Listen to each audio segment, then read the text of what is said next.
सभी प्रेमी जनों को मेरा हार्दिक प्रणाम, अभिनंदन।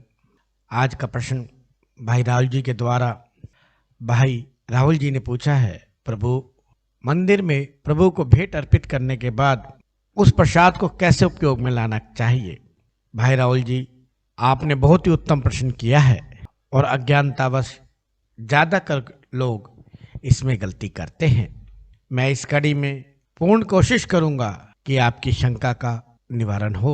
राहुल जी, जब हम मंदिर में प्रभु को भेंट अर्पित करते हैं उस समय हमें प्रभु का ध्यान कर प्रभु से प्रार्थना करनी चाहिए, हे प्रभु, इस संसार में चल अचल जो कुछ भी है वह सभी कुछ आपका है और प्रभु मेरी इतनी क्षमता नहीं है कि मैं कुछ आपको भेंट कर सकूं, फिर भी मैं आपके लिए भेंट लाया हूं, कृपया इसको स्वीकार करें और आप हृदय से इसे ग्रहण करें और इस प्रसाद में मुझे और मेरे परिवार को अपना आशीर्वाद प्रदान करें। प्रभु मेरे और मेरे परिवार पर जो कोई भी कठिनाई है को बोलिए, परेशानी को बोलिए, प्रभु इसका निवारण करें। अगर कोई कठिनाई नहीं है, कोई परेशानी नहीं है, साधारण भाव में मंदिर गए हैं तो प्रभु से प्रार्थना करें, हे प्रभु इस भेंट को स्वीकार करें और मुझे और मेरे परिवार को अपना आशीर्वाद प्रदान करें। इस प्रकार अपने परिवार की मंगल कामना करनी चाहिए। प्रभु भाव के प्रति आसक्त है। आप पूर्ण प्रेम से, हृदय से, पूर्ण भाव से उनका ध्यान करके उस भेंट को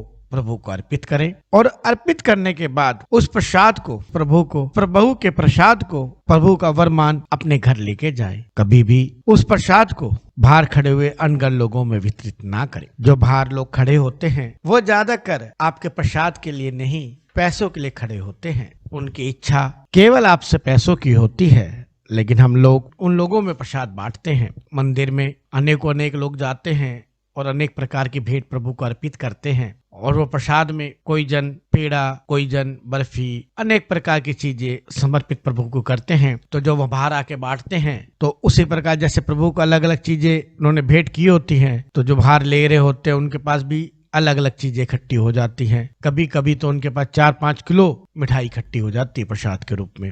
राहुल जी, कोई भी आदमी रोज प्रतिदिन मिठाई तो नहीं खा सकता और वो भी 4-4, 5-5 किलो। उनके पास इतनी अधिक मिठाई इकट्ठी हो जाती है कि वो उसका उपयोग नहीं कर पाते और वो सब अनेक प्रकार की मिठाइयों का एक मिश्रण बना होता है, वो सब उनके लिए भी बेकार हो जाता है और प्रभु का आशीर्वाद इस तरह बेकार नहीं जाना चाहिए। भाई राहुल जी, अगर कभी हम लोग मानता कर लेते हैं, प्रभु अगर मेरा ये काम हो गया, अगर मेरी ये कठिनाई दूर हो गई तो मैं आपकी सेवा मनी करूंगा या इतना प्रसाद बांटूंगा, इतना भंडारा करूंगा, तो वो प्रसाद जब प्रभु को अर्पित करें, प्रभु का ध्यान करें दिल से कि हे प्रभु आपकी बड़ी कृपा मेरे पे हुई और मेरी ये कठिनाई परेशानी आपने हल कर दी, मेरा ये बिगड़ा काम आपने बना दिया। हे प्रभु, मैं भेंट स्वरूप आपकी कृपा से आपके लिए ये लाया हूँ, आपको ये समर्पित कर रहा हूँ, इसे स्वीकार करें। और जैसी कृपा आपने मेरे ऊपर करी है उसी प्रकार आपका जो भी भक्तजन प्रेम पूर्वक इस प्रसाद को ग्रहण करे, स्वीकार करे, उस पर उसी प्रकार कृपा करे जैसे मेरे पे करी। उस प्रसाद क्योंकि वो आपने सबके लिए निमित्त करके प्रभु से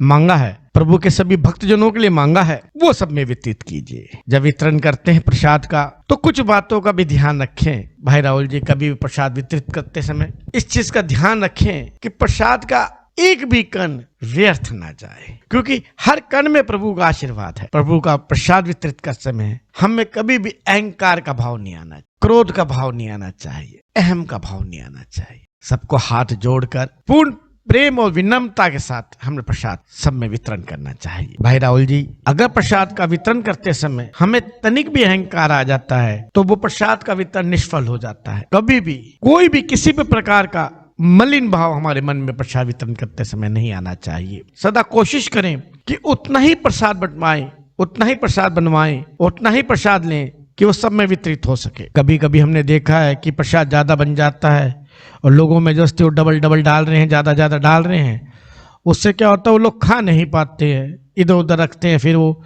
व्यर्थ जाता है। नहीं, बांटते समय उतना ही लें, उतना ही प्रसाद लोगों को दें जितना कि भक्तजन खा सके।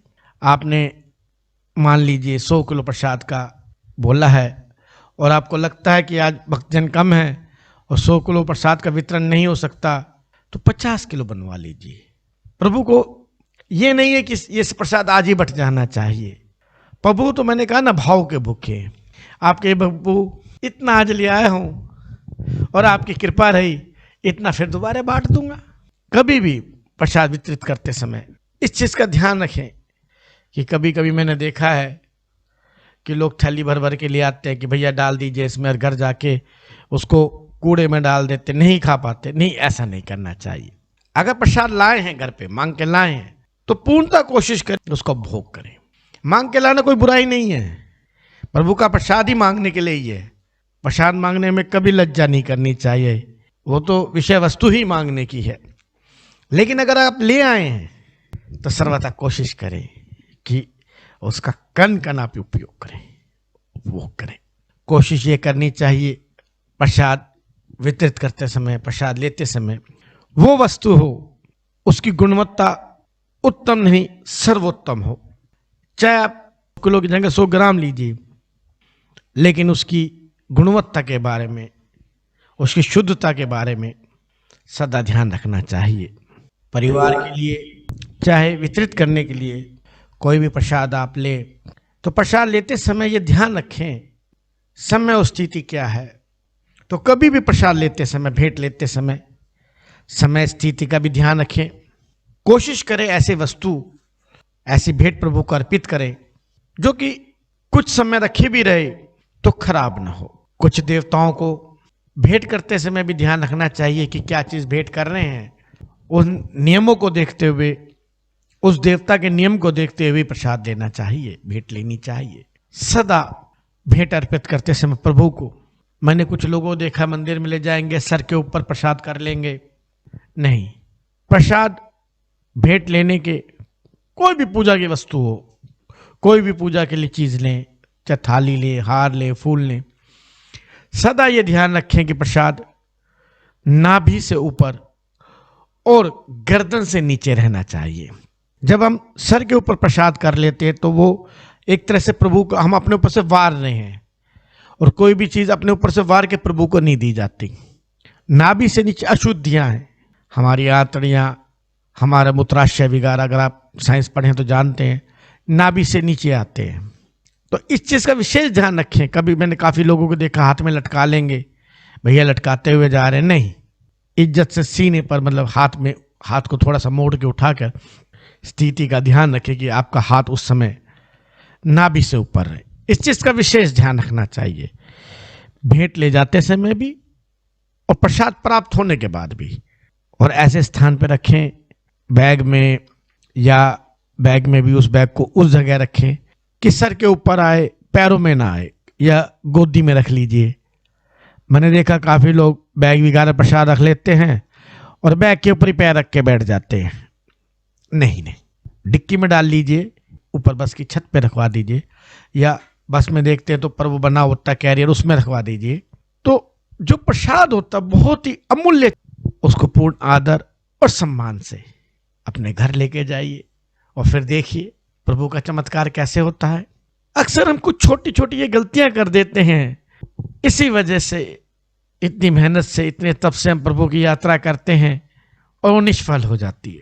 अपने इसी कड़ी को विराम देता हूं और उम्मीद करता हूं आपकी शंका का निवारण हो गया होगा। अगर आपको मेरी ये वीडियो पसंद आ रही हो तो आपसे हाथ जोड़ के प्रार्थना है, कृपया लाइक करें और नए वीडियो के बारे में जानकारी के लिए सब्सक्राइब करें, और आपके साथियों को भी शंका का निवारण हो इसके लिए उन्हें शेयर करें। धन्यवाद।